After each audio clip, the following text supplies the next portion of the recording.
नमस्कार, जय हिंद, वंदे मातरम साथियों। यूपी पेट का एग्जाम एकदम नज़दीक आ चुका है और अब आपको चाहिए कि वो प्रश्न पढ़ें जो कि एग्जाम में पक्का उसमें से कुछ क्वेश्चन फंस जाएं। तो इसके लिए हमने टॉप 10 सीरीज जारी किया है और इस सीरीज के अंतर्गत आपको 50 सीरीज दी जाएंगी 10-10 क्वेश्चन की, जिसके अंतर्गत पूरा टॉपिक कवर हो जाएगा। कुछ अलग से पढ़ने की ज़रूरत नहीं पड़ेगी, इसलिए भैया इसको रट्टा जरूर मार लेना है। पेपर में यहीं से क्वेश्चन बिल्कुल आने वाला है। तो दोस्तों बात करते हैं पूरे पहले क्वेश्चन की। तो इसमें पहला क्वेश्चन जो हमारा है, इनमें से कौन सा भारतीय संविधान की एक महत्वपूर्ण विशेषता नहीं है। जी हाँ दोस्तों, इसमें नहीं और है ये एक विशेष ध्यान रखना है। तो यह एक लिखित संविधान है, बिल्कुल राइट आंसर है इसका।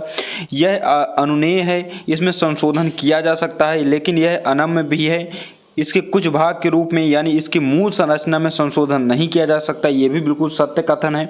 यह एक एकल है क्योंकि केंद्र में अधिक शक्ति है, लेकिन एक संघीय भी है क्योंकि शक्ति केंद्र और राज्य के बीच में विभाजित है, डिवाइडेशन है, बिल्कुल ये भी सही है, राइट बात है। इसे राज्य के राज्यपाल, सांसदों और विधायकों के परामर्श से संशोधित किया जा सकता है, तो ये बिल्कुल गलत इसका क्वेश्चन है। तो इसका राइट आंसर यही होगा क्योंकि इसमें पूछा गया है नहीं, तो इसका राइट आंसर हो जाएगा डी के साथ जाएगा, यानी डेनमार्क के साथ। अगले क्वेश्चंस की बात करें तो 73वां संवैधानिक संशोधन की बात की गई है कि इसमें निम्नलिखित में से किससे संबंधित है। तो ऑप्शन है हमारे नगर पालिका संस्थान, राज्य स्तरीय लगान, न्यायाधिकरणों की स्थापना, 8वीं अनुसूची और पंचायती राज संस्थाएं। तो इसका राइट आंसर जो हो जाएगा वो डी के साथ जाएगा। इसके साथ और भी चीजें सीखने को आपको मिलेंगी, जैसे कहा जाता है कि 73वां संविधान संशोधन पारित कब किया गया। जी हाँ दोस्तों, यदि आपका क्वेश्चन पारित से आता है तो आप यहाँ पर लगाएंगे 1992 में। और यदि बात की जाए यहीं पर कि आखिर लागू कब किया गया, तो लागू आपका यह किया गया है 24 अप्रैल। जी हाँ दोस्तों, 24 अप्रैल 1993 को लागू किया गया और पारित किया गया 1992 को। यदि बात की जाए इसमें और एक क्वेश्चन बनता है पंचायती राज दिवस से। तो पंचायती राज दिवस की बात करें तो ये मनाया जाता है आपका 24 अप्रैल को। एक क्वेश्चन ये भी आपको ध्यान में रखना है। अगला क्वेश्चन की बात करें, कौन सा मौलिक अधिकार अल्पसंख्यकों के हितों के संरक्षण की बात करता है। तो इसमें आपके ऑप्शन है शिक्षा का अधिकार, शोषण के विरुद्ध अधिकार, संवैधानिक उपचारों का अधिकार और सांस्कृतिक और शैक्षिक अधिकार। तो बिल्कुल इसका राइट आंसर आपको सबको पता ही है, किसका राइट आंसर आपका डी के साथ जाएगा। अगला क्वेश्चन की बात करें तो इसमें कहा गया है कि लोकसभा में मतदान करते समय टाई की स्थिति में किसके पास वोट डालने का अधिकार होता है। यानी कि आप दोनों यदि पार्टियां हैं और उनके आपस में टाई हो गया, दोनों के बराबर मत हैं, तो उसमें आपको फैसला कौन करेगा ये यहाँ पर पूछा गया है। तो राष्ट्रपति करेगा या फिर प्रधानमंत्री करेगा या फिर स्पीकर करेगा या उपराष्ट्रपति करेगा। तो इसका राइट आंसर कमेंट बॉक्स में बताइएगा। जैसे राइट आंसर हो जाएगा बी के साथ जाएगा, यानी कि स्पीकर। उच्चतम न्यायालय की प्रथम महिला न्यायाधीश कौन थी यदि ये पूछता है, तो इसका राइट आंसर आप क्या लगाएंगे, एम फातिमा बीबी लगाएंगे, रुजाता वी मनोहर लगाएंगे, रूमा पाल लगाएंगे या फिर इनमें से कोई नहीं। तो इसका राइट आंसर आपका सभी जानते हैं, कमेंट में भी बताइएगा, क्योंकि कमेंट में लिखने से क्या होता है कि आपको चीज़ें दिमाग में छप जाती हैं। तो इसका राइट आंसर हो जाएगा एम फातिमा बीबी। अगला क्वेश्चन की बात करें तो अगला क्वेश्चन आपका है, एक व्यक्ति के लिए पंचायत का सदस्य बनने की न्यूनतम आयु यहाँ पर पूछा गया। तो न्यूनतम आयु 21 वर्ष होनी चाहिए या फिर 25 वर्ष होनी चाहिए या 35 या फिर 18। तो आप सभी जानते हैं कि कार्यकाल होता है पंचायत का 5 वर्ष का। ये क्वेश्चन यहाँ से भी पूछता है कि पंचायत का कार्यकाल कितने समय का होता है, तो 5 वर्ष लगाएंगे।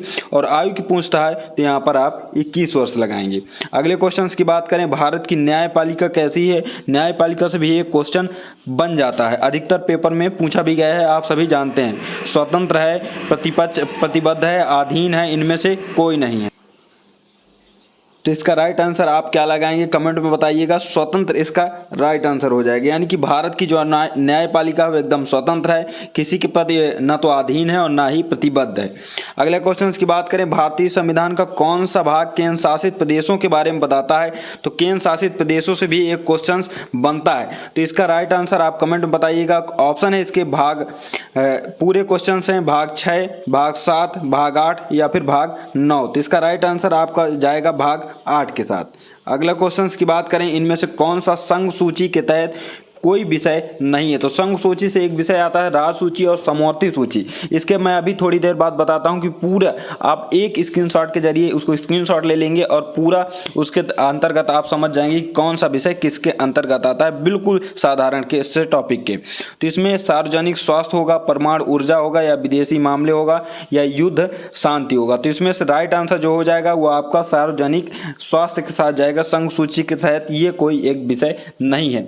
वर्तमान में यदि बात करें कि आखिर कितने विषय हैं, तो वर्तमान में आपके 98 विषय हैं। और इसके पहले जब संविधान हमारा लागू हुआ था तो कितने विषय, उस समय कितने विषय थे, तो उस समय आपके 97 थे। अब इस समय हो चुके हैं 98 विषय।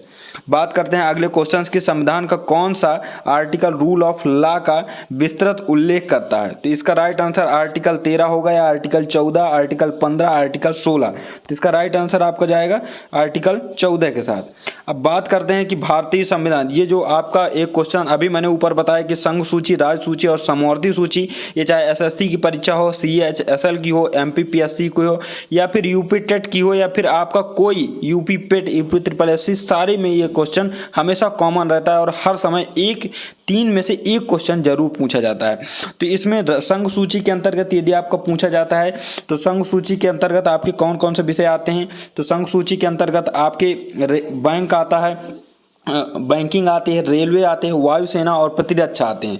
बात करते हैं यदि आपकी राज्य सूची पूछा जाता है, यदि आपका राज्य सूची पूछा जाता है तो राज्य सूची में आते हैं कृषि, पुलिस, जेल खाना और शराब।